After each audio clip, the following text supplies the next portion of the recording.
What's up, everybody? I'm Jeff St. Pierre, and this is Maryland Today. Thank you so much for spending some of your Sunday morning with us. Now, since the start of the pandemic, nurses have been on the front line of the fight against coronavirus. And more than any other time, we've all realized how important these nurses really are. But the country is facing a shortage of them, and things could get worse over the next few years as nearly 1/3 of the workforce is expected to retire.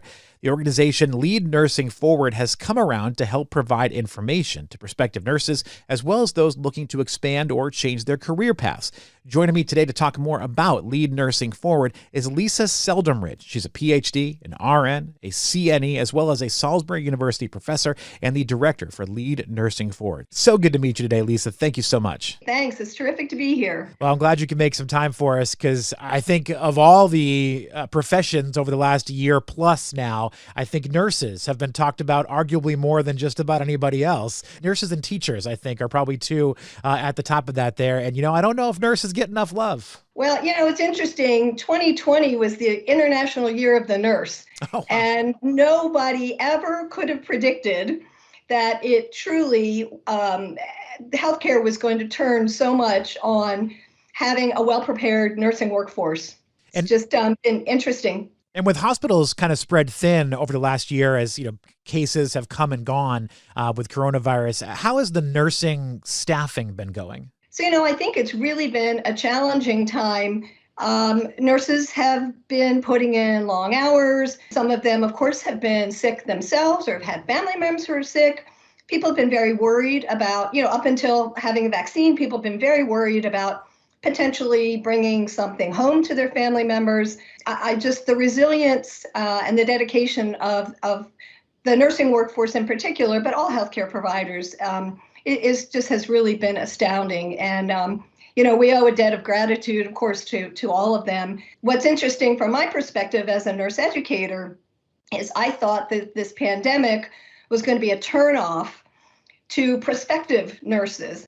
And in fact, it's had just the opposite effect, which is terrific because we do still have a national and international shortage of registered nurses. Yeah, we're going to be talking more about that. I was going to ask you about that, actually, so I'm glad you brought that up because I was wondering if a global pandemic would cause people to say, you know what, this is intense, maybe a little bit crazier than I was expecting when I decided I wanted to be a nurse. So I'm glad to see that people are still taking those steps. Of course, the students that I work with are anywhere from, 17 years old to well into their 60s. Their interest and their passion for the work is still there. Even knowing how hard it is and how heartbreaking it can be. I know that nursing in general tends to be viewed as more heavily female, but I personally have a few male friends in my life that have gotten their nursing degrees over the last few years. Have you seen a shift where more men are coming into the force? Yeah, absolutely. So nursing has, largely been Caucasian females for, centuries. And there's been a tremendous interest in, of course, diversifying the workforce to look much more like the people that we serve. More men, more people of color, more people who identify as having disabilities. And so there really has been an uptick. You talked about men. I think, when I first started teaching, we had 5-6% men. Now we're at 15-18%. Nationally, we still have a long way to go, but that's all steps in the right direction. Certainly, besides being rewarding work, and I think nursing has increasingly been viewed as very scientific and really kind of the best blend of science and people skills, all kinds of opportunities for, moving up or just changing positions. There's so many different things that you can do in the field. It has a lot of portability. So if you need to relocate because of, a family situation or partners or whatever, it's very, very easy to take your license and your livelihood with you. It's terrific. It's very, very interesting work, I think. Oh, for sure. I mean, I know just over the last year with the pandemic, I know we saw a lot of nurses travel to places where they could be of better assistance to the hard hit areas. But my sister-in-law is in a traveling nurses program. So she gets to go and visit different cities and spend a certain amount of time there. And then, sometimes she stays a little bit longer to try to experience a bigger thing there. But I do think that's kind of a cool aspect of nursing because it is something that you can do just about everywhere. Yeah, no, absolutely. Whether it's traveling, whether it's one of the most interesting jobs I thought, and one of our graduates took a position like this, was on a cruise ship. And, cruise ships are set up actually with all kinds of healthcare facilities and little mini operating rooms. And so, there she was, to my way of thinking, the best of all worlds. And she did that for a number of years and really liked it. Yeah, there are a lot of options for nurses for sure. And I do want to talk about lead nursing forward, but I just had another thought in my head with things kind of shifting a little bit and people taking advantage of telehealth a lot more. Does that change the role or expand the role of what registered nurses can do?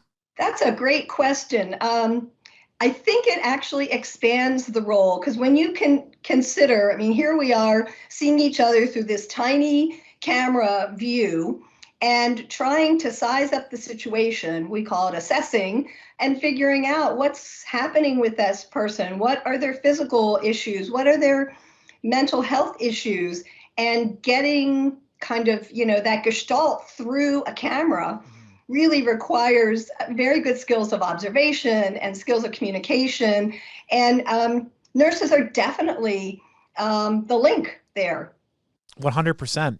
Well, Lisa, let's talk about lead nursing forward because that is really what we're here for today because we're trying to spread the word that we need some more nurses out there in the workforce. So what is lead nursing forward all about?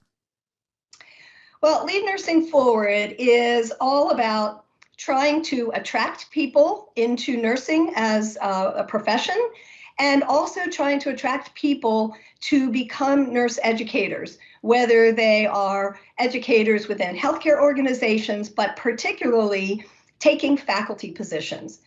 We have a shortage of both in Maryland and in the nation and actually in the world of registered nurses, but we have just as big or even bigger shortage of nurse faculty. So without teachers, you can't take more students, you can't make more nurses, and we're in this, cycle that we're really trying to break. I was looking at some statistics when I was getting ready for this conversation here today, and I saw that we have approximately 3 million registered nurses out there in the workforce, give or take a little bit there. But I also saw that about 1 million of those women or nurses, I should say, are going to be getting to retirement age here pretty soon in the next few years. So that's 1/3 will be leaving the workforce. I mean, that's a big number to make up here. It is. It's a huge number, and that's just replacing the retirees. But when you consider that actually nursing, and there's two different statistics, one for Maryland and one for the nation, it is one of the fastest growing occupations. In Maryland, the predicted job growth here in the next decade is almost 20%. So that's on top of the retirees. And in nationally, it's 12%. So, we're going to have this terrible shortfall, and our needs for healthcare are only increasing. And it's not just, sick care, like hospitalized care, but preventive care, which is a huge part of what nurses do. Before we move on, Lisa, where can people go to find out more information about Lead Nursing Forward? Go visit us, leadnursingforward.org. And you'll find a wealth of information about how to become a nurse, what kind of educational programs there are, funding for your education. And we actually also have a searchable career portal where you can look for a job. You can find out about continuing education and professional development events.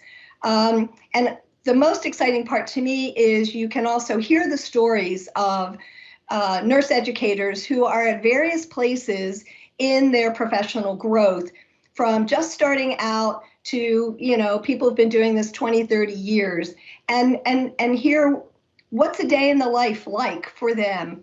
Why did they choose this particular route? So again, trying to really get the message out that teaching is exciting, it's fun, it's an opportunity to really influence the next generation, and it's not a job that you have to postpone until you're nearing retirement or you're getting tired of the physical grind of nursing. It's a great profession to enter, not too long out of school. You need a little bit of experience, but you don't need decades of experience to be a great teacher. For sure. And I love that you have all the bases covered with Lead Nursing Forward on the web, because you've got information for folks that are exploring the idea of becoming a nurse. You've got information for folks who maybe are looking for a new job, people that are looking to change the career path they're on. You've got everything covered there. Well, that was our goal. And we're continuing to expand the site.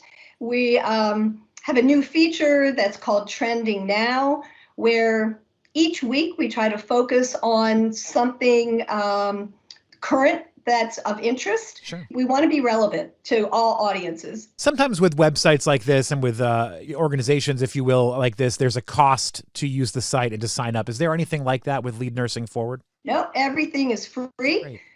We have received some generous funding from the Maryland Higher Education Commission Nurse Support 2 program, which has really helped us create this, I think, really attractive and easy to navigate site. Even the job posting side of things or the job seeking side of things, all free. Lisa, I know you're an educator. You teach over at Salisbury University. How long have you been involved in education? So I'm one of those people who decided I wanted to enter teaching at a relatively young age. So I've been at Salisbury, I shouldn't even tell you, I've been there 30 years. Prior to that time, I actually taught at a community college here on the shore in Warwick. And then prior to that time, I was an educator in a hospital in Pennsylvania.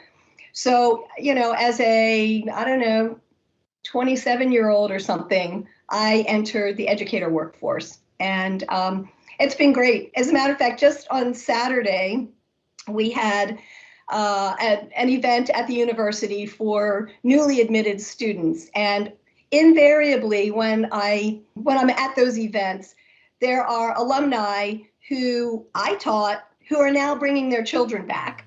And their children are becoming nurses. So, just to see that circle is really just, you really feel like you've made a contribution. That's got to make you feel good, when you see, as you said, alumni bringing their kids in that are also taking that same path. That must make you feel like you really had an impact on those people. Absolutely. And, I know I'm tough. I have high standards, but, people always come back and say, you brought out the best in me. You really made me work hard, but I'm the person that I am, to some extent because of you. And you couldn't really ask for anything better than that. I have a lot of nurses in my family. I also have a lot of teachers in my family. My wife is a teacher, and I know that nursing and teaching are two thankless positions in a lot of situations. So let me just take a second to say thank you for all of the work that you've done on both sides of the aisle here. Well, thanks. Well, Lisa, I love this. I love trying to spread the word. Nursing is such an amazing field, and it takes a very special person to do it. So I love that we have people like that out in this world that are willing to give their time and to go through all of this to help us out and to help keep us healthy. So Lead Nursing Forward, that's your effort to get people out there and to educate people on the different options you have in the nursing career field. Can you just run that down really quick again, just so in case someone came in here late, just so they know what Lead Nursing Forward is all about? So Lead Nursing Forward we want it to be the one-stop shop where you can get information if you're interested in a career as a registered nurse, if you're interested in becoming a nurse practitioner or a nurse anesthetist or a nurse educator, whether that would be in a hospital or healthcare organization. But we're really hoping that people will consider teaching in a community college or in a college or university, and in Maryland. We really need good people in Maryland. I mentioned at the beginning that there has been a surge in interest in becoming a registered nurse, and that's both in Maryland and also across the nation. Unfortunately, there are 80,000 qualified applicants. Again, these are U.S. statistics. 80,000 who want to be nurses who are turned away because we don't have enough people to teach them. So when you consider where we are with needing at least 600,000 more nurses in the next 5 years or so. We have a way that we can fix this, but we really need to try to attract people to consider teaching as a career choice. Wonderful. And what's the website again? leadnursingforward.org, all one word. There's information there about funding your education from your very first degree all the way through a doctoral degree. And then there's also an opportunity to connect with employers who are looking for people, and that's all free. The only thing that we ask is that you at some point create an account if you want to be a job seeker, so we can help connect you with employers. Lisa Seldomridge, thank you so much for your time. I appreciate you sharing all this information. I hope people listening right now have picked up some great information on how they can move forward. Well, I really appreciate being here. One last plug. Yes. So the number of full-time faculty nationally who are in the 30 to 45-year-old age range is only 28%. It's those people that we really need to grow, because those educators are going to continue to be the ones to teach all the new nurses who are going to be taking care of you and me and our families.